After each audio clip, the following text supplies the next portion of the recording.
Hello, and we've got another Sewing Boss interview today. I am so excited to speak to Nicole Bertram, who is in BC. Her studio called the Spool Sewing Studio is in Canada, and she's going to tell us exactly where it is and tell us a little bit more about it. Sure. Hi. So I'm Nicole and I run the Spool Sewing Studio in Courtenay, BC. It's on northern Vancouver Island. So you probably know where Vancouver is. There's an island, there's Victoria. I'm north of that.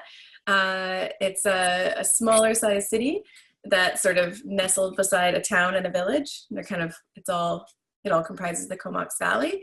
And it's a really cool area with I've read it has the highest per capita of self-employment in Canada. Really? Okay. So yeah, it's just like a lot of people who are running small businesses who are all supporting each other, and which means there's a lot of really interesting businesses. And yeah, we've been here for just over 3 years, and I've been running my business for 2. Okay. So it's pretty cool. It's lovely here because we're on the ocean. So I can walk to the end of my street and see the ocean, see the marina, and right behind it is mountains. And so there's also skiing, and it's fairly temperate. So in the winter, people can go ski and then like come down and play golf. Often it's too wet to really play golf, but theoretically with the weather, if one were interested in playing. Is that kind of why you decided to move there? So you kind of have the best of both, like a little bit of city, but then also all the... Yeah. Like we really, I'm definitely fed by being outside. If I go like a week or 2 without going in the woods, which is weird because the woods are like a couple blocks away. But if it just kind of, every time I go into the woods, I'm like, oh, why am I not doing this every day? Like it's like that Japanese idea of the like forest bath. It's just like, nothing matters. You're in the woods. Yep, totally. Oh, I need more of that in my life. All right, well, let's talk a little bit about your business. So you said you've had the studio for 2 years now. What made you decide to start the sewing studio? So I started teaching probably about 4 or 5 years ago, just out of my living room. Like my sewing space was just like a 3x8 space in my living room. And I'm all self-taught. So I just started by teaching friends in my living room. And I found I really, really loved it. And I think it's in part because I'm an extrovert, but I love sewing, which is like this super introverted activity. Right. And so it's kind of a way that I just like extroverted sewing basically. And so when I moved out here, I got like a, pretty decent job, like part-time job. And I was teaching like 1 day a week. And at a certain point, I just realized like having a small child who's about to go to school and running a business like 1 day a week and having this job that sort of always took place in late afternoon evenings meant that I could never teach more. Like I would never be able to expand. So I got a grant from like a small business granting agency that like helps people who've been on EI previously, employment insurance previously, to start their own businesses. And the timing was crazy because it was like, it has to be within 5 years of your mat leave or 3 years of regular EI. And so I'd been on maternity leave and I went to apply for this and they said, you have to apply in the next 2 weeks. Like we have to have your application in the next 2 weeks or else you will never be eligible for this program. So the timing all worked out really well. And yeah, so now I started out in my house. So I converted part of my house into a studio. It didn't really work great for me to have, people coming in the evenings. It wasn't separate enough with a small child. And I was doing pop-ups around town. And then about a year ago, I got my downtown space, which is upstairs, and it's 2 little rooms. And that's where I've been. And it's above a sewing, like an alterations studio? Yeah, okay. Which is amazing because I'm sure you get this as a teacher, like, well, can you just like hem my pants? Right. And I can just be like, nope, just go downstairs. Yeah. It's funny because I was looking at your website earlier and I was noticing just some things that you have a great frequently asked questions section. I loved that because it's all the same things that people ask me. And that was one of the things um, and it's so hard because people just are like, yeah, I need this. I need help with this project. Can you do it? Can you do it? And for the longest time, I said, yes, I can do that. And then I would just find myself working on this thing for this other person when all I wanted to do was teach them. And you said it perfectly. You're like, I'm happy to teach you how to hem your pants. But that's something that you had such great boundaries. You're like, I will not do that. And I guess it does make it easier because you have someone downstairs who will do it. I think Yeah. it's harder when you have to say no. I have a hard time saying no. This is why this is all very fascinating to me. I've also, I think typically women have a hard time saying no, right? Like we want to do that helping. And so I definitely learned, because in the first year I would take any kind of work, like people hired me to do some piecework and some of this and some of that. And I realized like, I'm never going to get the thing I want off the ground if I'm splitting my attention. So I think it was about a year and a half ago when I was like just getting into the new space where I was just like, no, this is my business. This is what I do. Anything else I'm not doing. And, people can be really funny. And I think this happens in any creative field where they'll be like, well, can you do this? But I don't want to like pay a reasonable fee for it. And I'm not going to appreciate that you've done it. And I'm going to think it's really easy like that. Someone came up the other day and said, oh, can you fix these pants? And I said, no, that's not my business. And she was like, oh, can you? And I was like, no, because that's not my job. And she said, well, it's really easy. I would do it, but I don't have a machine. And I was like, cool. I have machines for rent, $10. You can do it right now. Yeah. And she goes, well, if it's $10 an hour, like, can I pay $5 if it's for half an hour? And I was like, how willing are you to actually pay someone to fix your pants if you're like haggling on renting a machine? Like it's just silly stuff. And so now I just tell people, I want to have longevity as a sewing teacher, and I'm not going to do that if I burn out fixing your dirty old pants. Yeah. Like I want to keep my passion alive for what I'm doing so that I can continue serving the community. And I'm not going to be able to serve the community if I'm just drowning in people's alterations. Yeah. Amen. Yeah. I think I feel like every sewing teacher that watches this is going to be like, yes. Yes. And it's funny, the whole saying no, having it be sort of just like the end of the sentence is very hard too. So if I can't recommend no, comma, me, well, maybe. I know somebody who can do it, or try this person, or maybe you could do this. It's like, no, now it's just like, no, I don't do that. So yeah, I love hearing other people saying it as well. It gives me a little more confidence to do it. Oh, I loved, it's funny because like when you teach kids, you can't be super technical with your sewing. And you'd mentioned, I think right in one of the first pages, we're different than 4-H, we're different than home ec. And I always tell people I'm different than if Martha Stewart were teaching you how to sew. Like when you're first starting out, I'm not going to make you iron your seams open. I'm not going to make you seam rip the thing that isn't quite, obviously if it's not right, you're going to, have somebody fix it. But at the same time, that's no fun for anybody. It's like we're teaching, I don't know, I'm teaching people how to have fun with sewing. And this is like kind of building a hobby. They're not necessarily, wanting to open up their own tailoring business. So another thing I saw. So can you tell me a little bit more about why you made that an important part on your website? Yeah. I think it is really important. I mean, with adults too, I tend to be really easy, although the mistakes are not as dramatic. But with kids, when they do a mistake, if they show me and they're like, this seam is like really uneven, I'll be like, like, are you happy with it? And if they're like, no, then I'm like, then, let's seam rip it. And if they're like, whatever, then I'm like, okay.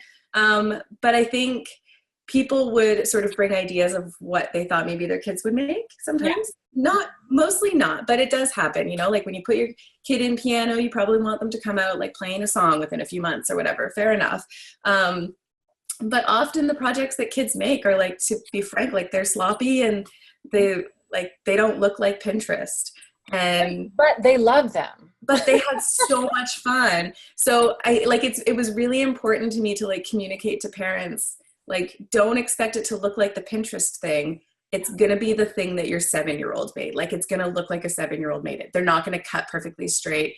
And, I could cut things for them and then like pin things for them and then just like sit them at the machine and they sew, but they're not getting the fine motor skills. Then they're not going to become better cutters by not cutting.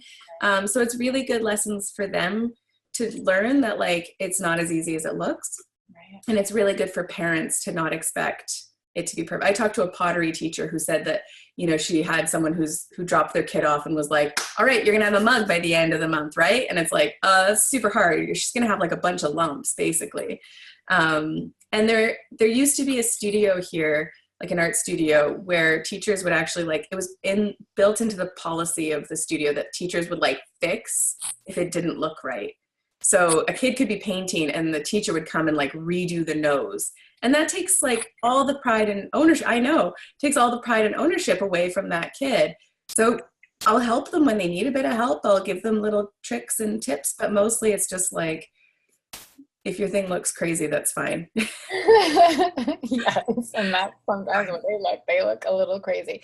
Yeah, I mean, and I think it's also important to see, like, because I have kids who just keep coming, and that's the beauty of it. Because, you know, their first project versus the last project of the school year, you know, on their third year of sewing, like, they want to be able to see that difference and grow within their sewing. So, yeah, and I think for the most part, parents, yeah,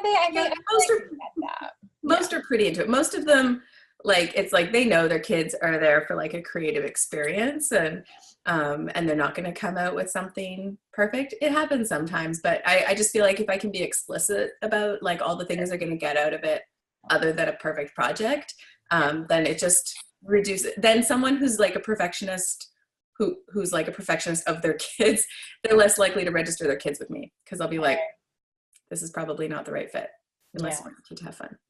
Yeah, totally.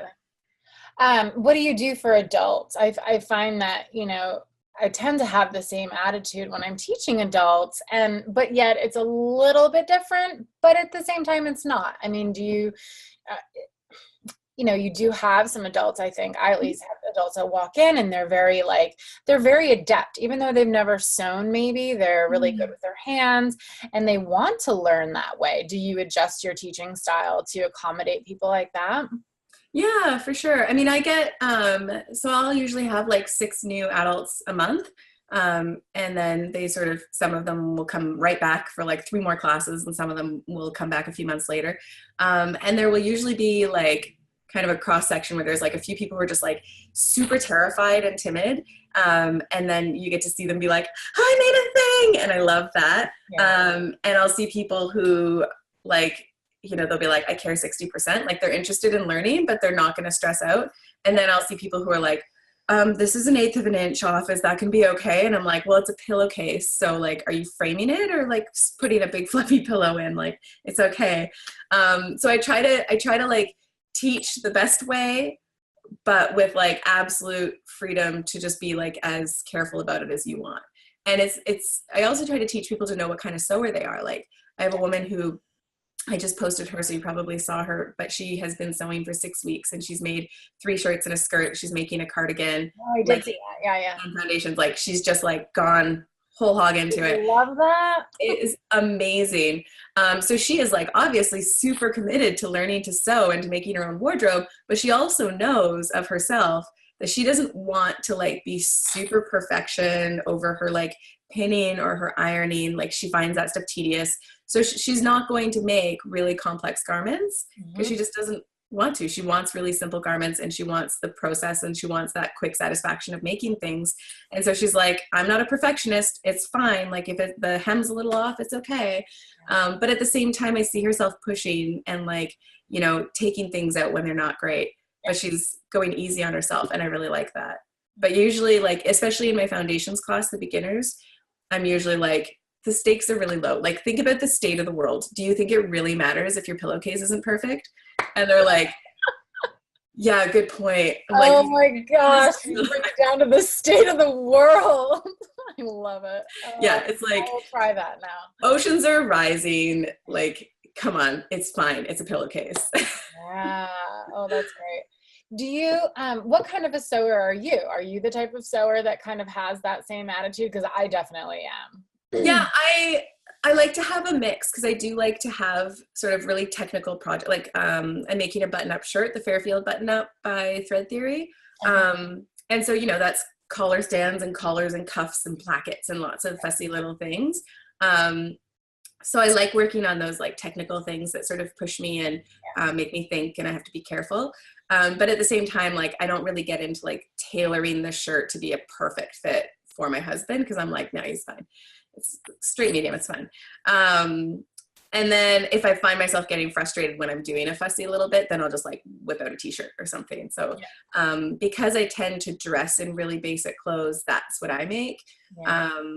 But I have like when I was really pushing myself in my sewing like 5 or 6 years ago, when I was really like diving in and started challenging myself, I was making these much fussier things like dresses or like vintage style things. And I liked the process, but then it just felt like a waste because I was never going to wear them. So yeah, now it's just like a lot of basics, a lot of grain line patterns. I'm draped in grain line most of the time. Yeah. All right. Well, that's great. You are finding a lot of time for sewing. I'm impressed by that. Yeah, that's good. Yeah. I need to find more time to just sew. So I guess as far as like your business goes, are you the person that's doing most of the teaching, or do you have some instructors that help you? All me. It's totally a one-woman show. It's exhausting. Yeah, I bet. And especially if you have a family and that's a lot. Okay. It's totally a lot. I like just hired a bookkeeper for the first time in 2 years because I was like, at least then I know like that's going to be taken care of because that's like my least favorite thing. But like I built the website, I do all the marketing, I make all the posters, I do all the Facebook events, I do all the teaching, I do all the samples. Like it's all me. And last year I got close to burning out. Last year I was doing a lot of 12-hour days, which was like there's no good reason for it. It's not like I was like making money for 12 hours. I was just working for 12 hours. But if I was teaching 3 classes, I was teaching at a studio in Comox for an after school class. So I would like bike downtown, which is like 20 minutes. I was going to say 5 kilometers, but you're in the States, then I have to turn it to miles. Anyway. I can do 5K in my head. Okay. It's not that bad. And then I teach there, and then I come across again, and it's like uphill the whole way here, teach another class, bike home, grab some food, like eat like a frozen burrito, like a 19-year-old boy or something, and then like drive downtown and teach another class. So that was ridiculous, and there was no good reason for it. So this year I am only teaching in my space, and I'm only teaching 3 after school classes a week. And so that means a lot of people have been like turned away, and like, that's fine. We'll talk about it next semester. But that means I have 2 days a week that I can pick my daughter up from school and like chill out with her in the afternoon. And then I teach between 1 and 3 evenings a week, and then 1 or 2 like daytime classes a week, depending on how they fill up. And then I also, so like I have almost all my mornings free, which has been really good for my dog, and it's been really good for my body. So I started taking 3 exercise classes a week in the mornings and making time for like coffee and books. And like, this year was like, I actually sat down and looked at my schedule, and I was like, what's going to be the best for our whole family? Like I take alternate weekends off, just close the shop. And, I might be losing the sale of a couple meters, or like, an hour drop-in student or something, but that's not worth it if I'm burnt out by Christmas. And you look at what other people are doing online, and you're like, oh, well, they're like, we have this sort of weird, sort of have a weird obsession with like busyness, and like people are sort of proud of like, oh, I'm super busy, like I'm so busy. So I took most of the summer off. I taught like 2 kids camps and 4 adult camps. So like I teach for a little bit each week, but most of the summer I was just off with my daughter. And excuse me. And that was a really great way to sort of shift my perspective of how I don't need to sort of subscribe to the cult of hustle. Like you always have to be hustling and pushing and pushing. And I was just like, I'm not saving lives. I'm teaching sewing. And I posted something on my Facebook at the beginning of the summer, just saying like, I'm only going to check my email when I'm at work. So you might have to wait 5 days to hear back from me. And that's it. I'm going to be with my kid. I'm going to be in the garden. If something's absolutely an emergency, you can call me, but it's sewing, so it probably won't be. Oh. Everything's on my website. Everything's set up. Leave me alone, essentially. And that was like one of my most shared and most popular posts I've ever put up. And people were like, thanks for being a model of like good self-care and balance, because this is a community of primarily entrepreneurs. It's really easy to sort of get swept up into like entrepreneur speak and hustling and constant networking. And it was really great to just kind of dial it back all summer and then start again with like an established routine that's healthy for everyone and like so much better for my family. Yeah.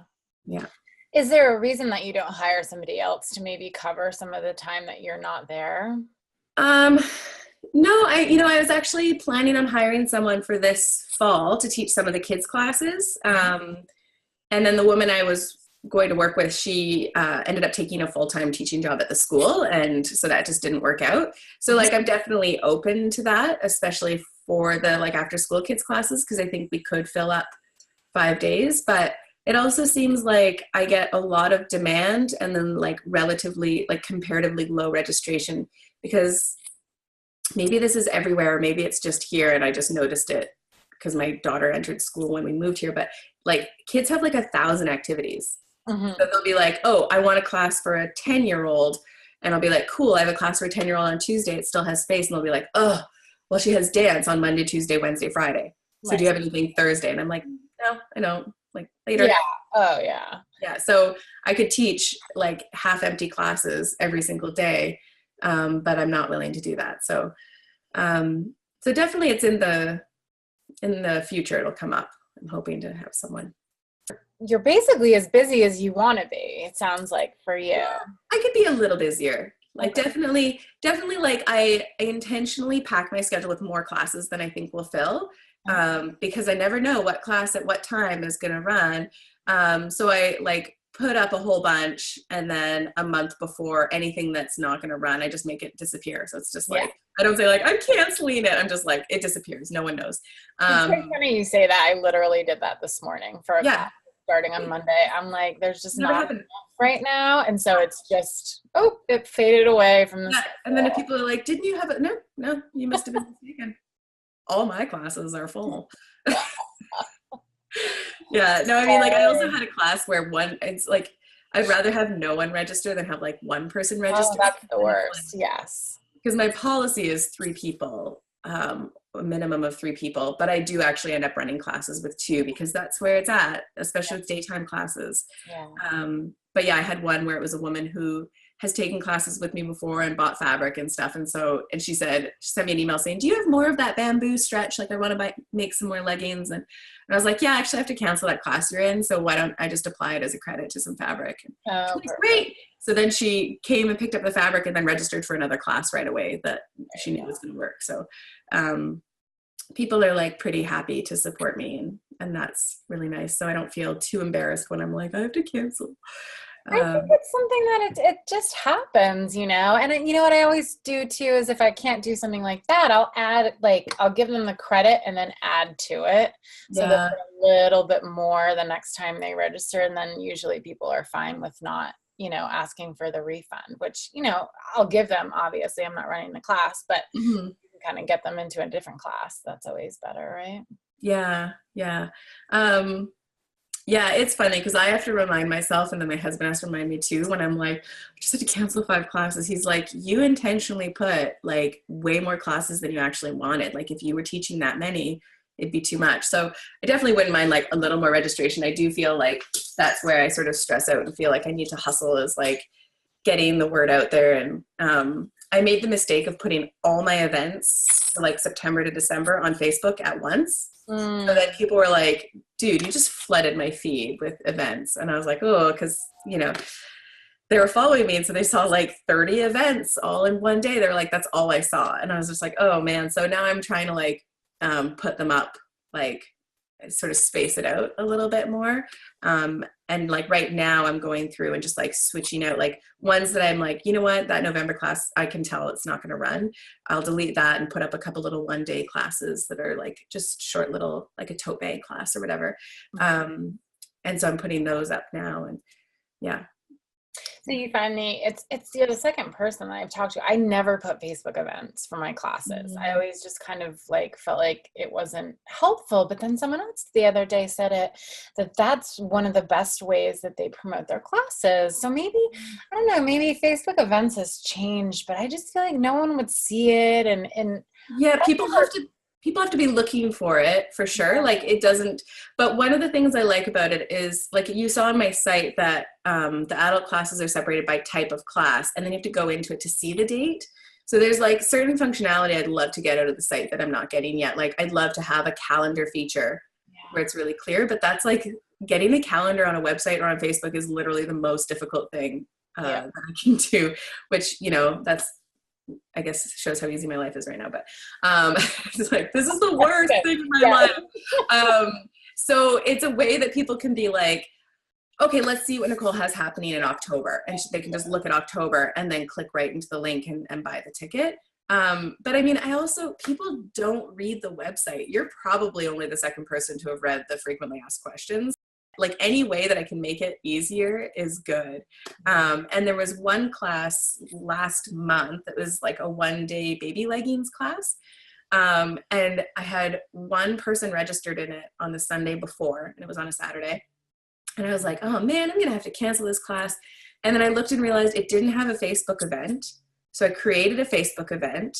And then I took a nice picture and put it on Instagram and on Facebook, and it sold out in 2 days. Wow. And I was like, well, and I had like 6 other people who were like, oh, I wish I could come, but it's this Saturday. Like, will you please run it again? Wow. And so it's just like, oh, people just don't know what I'm doing, because I gave them so much information at once that they were like, oh, look at that later. They never did. So now I just try to like mention specific events like a couple weeks before so they can start filling up, and then pulling them away and quietly making them disappear if they don't happen. So yeah. No, that's good. Oh my God, don't you love that? I don't do the events, but like with an email, I'll send an email and just like as a last stitch effort. And it just feels so satisfying that you'll send the email and get like 3 signups and you're like, yeah, that worked. Yeah, I just need to tell people, because they usually just need reminders. Like sewing is an extra thing in their lives. Right. They just want that reminder. As far as like, you said that you obviously sell fabric in your studio. How much inventory do you have, or do you make that a priority, or is it just a convenience for people? It's becoming more, it's not convenient. It's not convenient fabric. Like I don't carry any of the quilting cottons and stuff that they need for their foundations projects. Oh, okay. Because it's just like quilting cotton is like, it's so much space. Like I would want to bring in like the really cute decorator stuff, or like designer stuff that you see everywhere. It would be so expensive and take up so much space. My studio is only like 10 feet by 15 feet. It's like 150 square feet, 200 square feet. Oh my gosh. It's really little. Yeah. And we designed and built all the furniture ourselves so that it doesn't feel tiny. Yeah. We have like narrow counters against the wall for the sewing machines, and an 8-foot by 4-foot table for cutting, and another table that's like an ironing table that's like 6 feet by 2 feet. So I don't have a lot of space for fabric. So what I bring in is the stuff that you can't get, because we only have like one big fabric store here, and they've got so much quilting cotton, but their garment fabric isn't great. So usually it's like cheaper quality. They don't have like most of their linens are actually like linen look cotton or like linen blends. So it's just like that's not their priority. So they have like a lot of cheap garment fabric and then a lot of quilting cotton. So I send people there for quilting cotton, and I bring in like bamboo terry cloth for t-shirts and leggings and linens, hemp and cotton, organic cotton. So those things that you can't get elsewhere, that sort of the higher price point, which is, you know, scary, but people are really excited that they can get it locally now, instead of just having to buy it online. And like after they've taken foundations when they're starting to make clothes. And it's also opened the door to not just absolute beginners coming in. I now have people who are extremely skilled sewists coming up and spending money because they're like, oh, great, I can get like European linen here. This is amazing. So yeah, I think I probably only carry like less than $1,500 worth of fabric stock, like my wholesale stock, because I don't want to go into debt if I can avoid it. So I just try to like buy what's reasonable and sell, and yeah, just kind of keep it balanced. And then I carry like indie patterns is a really fun thing to carry. So I'm carrying like Cashmerette and Grainline and Sewaholic and Thread Theory, Oliver and S, probably some that I'm forgetting. So the indie patterns and the fabric, and then like some of my favorite tools. It's just like one little pegboard of like, here's my very favorite stuff that you can buy. Cool. Okay. It's good. I'm really glad to have like opened up that second part of the business. And there's days like the baby leggings class, I build a meter of fabric into the cost of the class. So I like guarantee myself 6 meters sales, which was really helpful when I was getting ready to buy my fall fabric, because I just like sold a bunch of fabric through that class and then like made another order. But yeah, people come back for more because sometimes they'll take the t-shirt class with cheaper fabric from Fabricland, and then they'll bring it and they'll realize it's really hard to work with and it's not flattering and it's too clingy and it gets pilly, and they're like, okay, you were right, I should have just spent like $26 on your fabric because spending 18 wasn't that much cheaper and this stuff is garbage. So Right. Oh, all right. So as far as like staying inspired to continue doing what you're doing, what are some of your secret inspirations that you use to kind of I spend way too much time on Instagram, like literally affecting my eyesight. Yeah. But I do get a lot of inspiration. I'm trying to get better at that though, because I think we all sort of dive in, and I don't know about you, but like I sort of feel like when I look at Instagram, I'll almost feel like it's just one person who's making everything and is just so much better at making things than me. And then I have to remind myself that I'm looking at like 1,000 people and that might have been their one project for the year.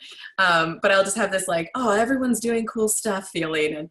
And then I just like have to look at my own and be like, oh yeah, I'm also doing cool stuff. But yeah, I don't know. I've got a lot of inspiring people in my community. So there's like Thread Theory Designs. I don't know if you know them. Menswear indie pattern designer.